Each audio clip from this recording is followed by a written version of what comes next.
Alright, first hole of the day, just pipe one up the fairway. Let's send this cart 60 yards up and see what she does. It's about time I got some on course footage. It's nice because I can be drinking water with the remote in my hand, and yeah.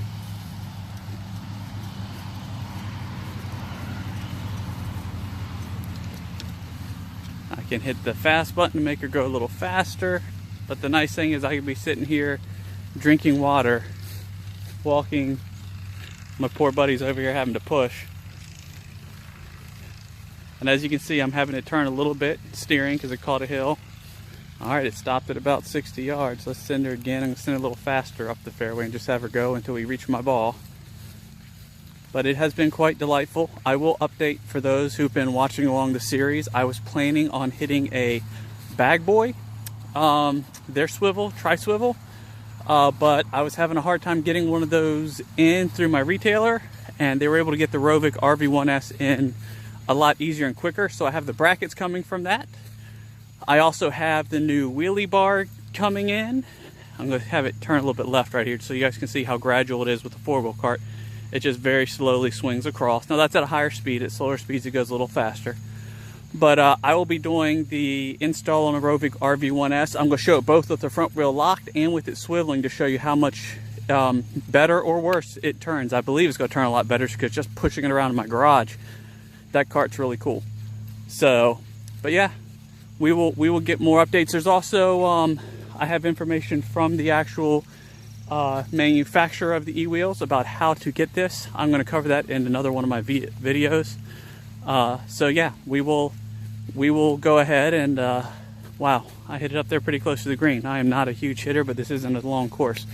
So all right, well, I will do little snippets throughout the day on the course, kind of just showing the cart. I'm going to show in some tighter situations, going slower, how to turn it, and a couple other things. So just expect this video to be a little choppier.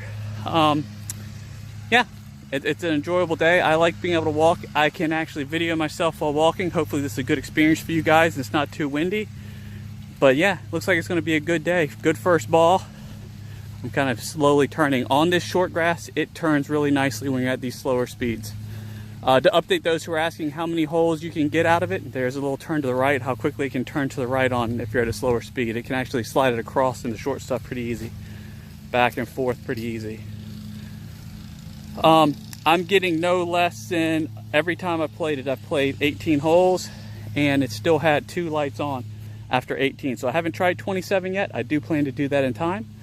But here we are, not too far from the pin. Good first shot. I'm going to turn this off, play a little golf, and I'll get back to you guys a little bit later, and we have to turn in some harder turns. Catch you later. So I just picked up my par, made a par, picked it up out of the cup, and so if I want this to go to the next hole, I can be standing over here and I can just send it and stay behind it while I'm putting my club head cover on my putter. Can just walk and let it steer as long as it's in sight and not too far ahead. And I leave it at a slower pace so I can walk, catch up to it, throw my club in, whatnot. But come up to the next tee. Surprising, starting with the par for the day. Even in the rough, I'll show you, it turns a little bit slower. I'm having it turn to the right. I'm going to have it turn back to the left through the gravel. It's just a nice, general, gradual right, left, right, left. We'll stop it right there by the tee box. So, yeah, starting the day off right. My partner's hollering at me because apparently I went to the wrong tee marker. I guess I'm not playing from the ladies' tees after all today. I'm heading back. All right, till the next video. So my cart's up there at the ladies' tee. We just teed off. I pulled mine a little bit left on a par 5, which is what you want to do. Hit it in the rough on a nice long par 5 that's scoreable and ruin it. But I'm going to have it start going ahead of me. Now I could have it go 15 yards, 30 yards, whatever, and give me a chance to catch up. But I have it at a slower speed, so I know I can catch up. So I've just got club in hand, remote in hand, just walking up gradually. I can make it go faster, slower. But the nice thing is I can have it drive up alongside me. If I have to go, you know, help someone look for a ball, I can drive it in the general area of where my ball is and go get it. But even in the rough, nice consistent pace. I highly advise turning the cruise control on from the first moment you get it onto the grass. You don't want it on hard surfaces. They say it messes up. But cruise control helps so that if you're going downhill, it applies essentially an electric brake so that it does not completely start running away from you, because it'll build up speed if you don't have cruise control on. So uphill, downhill, it helps you keep a more consistent speed. So here we go running. We've got someone coming across the fairway to see us. Oh, so I think somebody hit across over the trees into our fairway. It's interesting. It makes it fun. So, all right. Well, another little snippet for you guys. I'll catch up later, especially when I have to maneuver. I'm eventually going to put this in the trees and have to maneuver it through some tight spaces. So I'll show you what that looks like. All right. So I'm going to try to attempt to show this. There's a tree up ahead, and if I wanted to make a hard turn to go around it, you could just grab the right edge. For example, I'm going to put my hand here while holding the right button, and you can help it really turn quickly. So if I want to come back left, grab this left edge, just put a little pressure on it while holding that left button, and it'll walk around quickly. So right, I want to miss that tree just slightly. It helps it turn that little bit that much better. If you have one of the carts without the swiveling wheel, it just helps puts the weight on the wheel that is stopped and drive the other wheel around. So we are on the last hole, and as you can see, I still have 2 lights solid on and 1 blinking. So getting good battery life. Here. Round over, I've got a full 2 lights. So could possibly go for a little bit more. I don't know if I could get 27 out of it. I might try sometime, and that way I will actually know. If I have to push it a little bit, I'll let you guys know. But it's not gonna be 27 today. Got to get home, help with the kids. But it has been a fun day. Once again, it's kind of nice. Get lots of people looking when they see a cart driving itself. So, all right, I'll summarize these and get back to you guys. So, post-round recap. I am now back at the house, about to go in and help with the kids. Wanted to answer a quick question. A lot of people have asked how to get these carts, and I've said before there's a couple of retailers online, and also you can contact Alphard Golf USA as well. Alphard Golf gave me some information that any of you should be able to go through your pro shop and tell them that you can order it through Proactive Sports. They're the ones who represent both clicgear and Alphard Golf USA. So if you tell them to go and order through there, just let them know eWheels is made by Alphard Golf. So they should be able to look up Proactive Sports. They should be real familiar because they're big in the golf industry. Do want to talk a little bit about how I felt after the round. I still had 2 lights on. I think with battery performance, it's something I want to test out, but I have a feeling with the swiveling front wheel unit, I'll be testing the Rovic RV1S. Alphard has me a wheelie bar, a sleeve for the remote, and they also have the brackets coming for that RV1S Rovic swiveling front wheel model. I believe that the front wheel swivel models will use less battery power. I'm saying that because I can tell that when you're trying to turn with the 4-wheel cart, for example, it's having to drag those front wheels and work harder whenever it does that. So I have a feeling that when you get to a situation where you have the swiveling front wheel, it's going to turn so much easier. It's not going to have to, stop one wheel and drive the other wheel to work harder to turn. And that should end up getting better battery life. I know a lot of people said they've got 27 holes out of theirs and still had life. I'm definitely getting a full 18 on decent length courses. I haven't had the opportunity to try 27. I want to.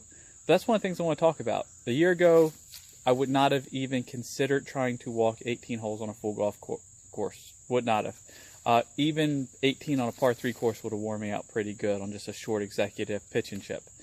I'm in better shape for one, but also with this cart and just walking, yeah, I'm walking that 5, 6, 7 miles, whatever it is on the course, but I'm not also having to carry clubs on my back. I know I've mentioned before I have a bad back from wrestling. And I've also, the extra strain of pushing carts and everything. I actually played better my back 9 than my front 9. So I know some people were wondering about energy levels and everything. I could go out and play another 9 holes. I don't know if I could do another 18. I don't know if I'm quite there yet with my physical fitness. But with the weight I've lost over the last year and being more active and the assistance of this cart, I feel like I can play and stay in the shot all the way through the back 9. And I will get out and play 27 soon and let you guys know how it was. I hope this video has been helpful. I know it's kind of choppy, a bunch of different clips from out on the course. I recorded a bunch. Some of them seem to give the... some of them were better filmed by me or by my buddy helping me. than others. So hopefully I grab the clips that make the most sense, show its use on the course, show that it does make good gradual turns even with the four-wheel cart. I will do a similar video soon. I will do the installation on the Rovic RV1S, showing how to remove, because you have to remove the back brake system off that as well. So I'll go through that, show how to install it on that, and then I will get some videos on course showing, and I'll give you my honest opinion, the difference between having the four-wheel model, which I've found in the past to be a little bit more stable, versus this. And it's, I explained before, more for my laziness or wanting to drink water. Before I had the powered unit, I would take the four-wheel cart or three-wheel before it, and I'd shove it up the fairway so I could drink and walk and catch up to it and shove it again. And a couple times I shoved it over, or it got running away from me and went and hit a tree, did something silly. So with the powered unit, I don't know that I need the stability of four wheels, because the unit itself, you can drive it anywhere you want, and with that front swiveling wheel, I'll be able to turn it a lot better. But yeah, I've been excited. I actually feel really great right now. I've got, I guess, the endorphins flowing, because I'm not going to go run in the house, play with the kids, and keep going. And I honestly, if I had to push the entire round, my buddy who played with me, who was pushing his cart, was pretty beat, and he played noticeably worse the second half of the round. The fitness, definitely, the intensity of the workout got to him, of having to push up and down the hills. So it's noticeably different. I actually feel a lot better, feel a little bad for him. I think he's going to be a buyer of one of these units as well. So hope this video has been helpful. Once again, whether you're checking this out on YouTube and putting in the YouTube comments, or if you're one of the guys on the Hackers Paradise forums and you're following that thread, throw me questions. Anything you guys want to see. I give you my honest opinion of the wheelie bar. I've only went up one hill that was steep enough that would have dropped it backwards. And I know that because on the way up, I had my hand underneath it to see, and it actually, I had to catch it. It was steep enough. I finally got to a steep enough with the four-wheel that it would have dumped if I hadn't been there to catch it. So wheelie bar, I'm sure, will help in those rare instances where you get it going up, or you have a cart that just holds the bag a little differently, that the weight gets to you. One final thing, a public service announcement. If you're walking, helping your buddy look for his ball, and you've got your cart coming up behind you, know where your cart is at all times. I may or may not have run into the back of my buddy one time. Fortunately, no one was hurt, no one was injured. It was a good laugh by us, but it was a good thing to remember. Normally, I have it coming up to me, and I go to my ball, but his was in some pretty nasty rough, and it was a comedy of errors. His cart the two carts hit more than anything else, because he kind of left his cart when we were walking, and we spent more time than I thought, because I had the cart coming up slow behind us, and so it was funny. We'll just put it at that. But that's the only time we've had that happen, but it was a little humorous. I unfortunately did not catch it on video. But once again, had tons of people come up to me. I had a guy actually drive his cart across the fairway. He was on a different hole, and say, "How are you doing that? Is that remote controlled?" And I showed him, and he just, the first thing he said was like, "Man, if I had that, I'd play more often. Where could I get it for?" So I gave him the information where he could get it from, and let him know. And even one of the guys who was working, one of the groundskeepers, was watching us, and he came up and was like, "Can I try that?" And he tried out the remote and thought it was really cool. And he's like, "We need to get these in. This is actually really cool." So people are liking it. People are seeing it. And I can tell you, I'm definitely getting better exercise, playing really good golf. I did better than bogey golf today, which was my hope. I'm hoping to get to the point where I can consistently break 80. It's my own personal goal. I've been putting a lot of work into it. I'm not quite there yet. I shot it was a par 70, and I think I finished 11 over, so I shot an 81. So I got close. I got close to breaking 80, to getting to that 80 number today. Had a couple nemesis holes that just foolishness on my part. Did not make good decisions on the golf course, and I literally made no putts for birdie. I had 6 or 7 really good looks on a par 3, hit one pin high to about 9 feet, and had three putts on the front 9 that all had hard lip outs of the hole. That all would have been, that could have been 3 extra shots there. That, fortunately it was a tap in second shot, but had really good looks at par and just wasn't finding the bottom of the cup today. Those putts for birdie and par hurt when you've got the good look and you mess up. So, but anyways, I will keep you guys involved on this journey. Hope this has helped. Catch you guys later. Bye.